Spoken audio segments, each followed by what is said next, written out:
This is Nilus Mattive for Money and Markets TV.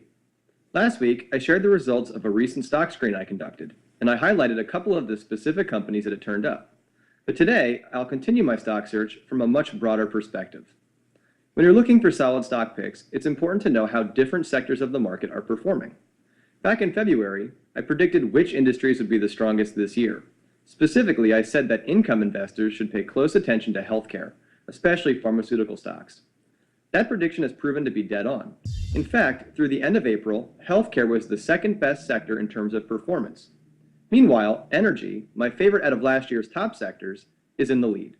And consumer staples, another one of my perennial income favorites, has also been doing very well so far this year. Obviously, there's still plenty of time for new trends to emerge and for the current winners to reverse course. But if anything, I think defensive sectors like staples and healthcare will only do better throughout the rest of the year. That's because of some of the recent economic data showing weakness in manufacturing and a rise in the unemployment rate.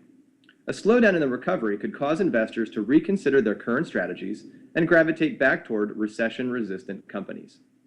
The risk of renewed U.S. economic weakness, as well as a falling dollar, has also caused me to recommend foreign dividend payers recently. Among developed markets, Italy has provided the best returns so far this year, followed by Spain, Germany, France, and Belgium. Further down the list, Australian shares have gained about 10% and the UK about 8.5%. When I looked at the best performing emerging markets, I got an even bigger shock. Hungary is at the top of the list with a return of nearly 35%. The Czech Republic, Poland, and Russia are also doing very well. Indonesia is the only Asian country among the top 5. And past darlings like China and Brazil are nowhere to be found. They've produced gains of about 2% and 0.5% respectively. None of this is predictive, of course. In fact, I've become more positive on China now that other investors have turned their backs on it, and I'm actually recommending 2 Chinese dividend stocks in one of my portfolios. But now that we know which sectors and countries are doing the best, what's the best way to play these trends? Personally, I continue to favor individual stocks. There are income-producing shares in every one of the 10 sectors of the U.S. stock market. And by choosing the best ones, you can get great capital appreciation as well as solid checks in the mail. Plus, the proliferation of dividend-paying American depository receipts and shares has also made it possible to buy many top-quality international companies right here on U.S. exchanges.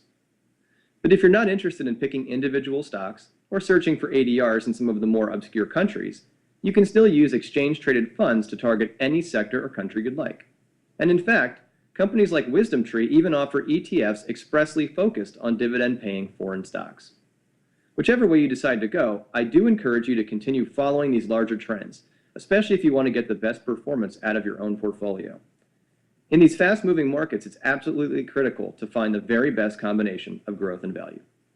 For Money and Markets TV, I'm Nilus Mattive. Thanks for watching.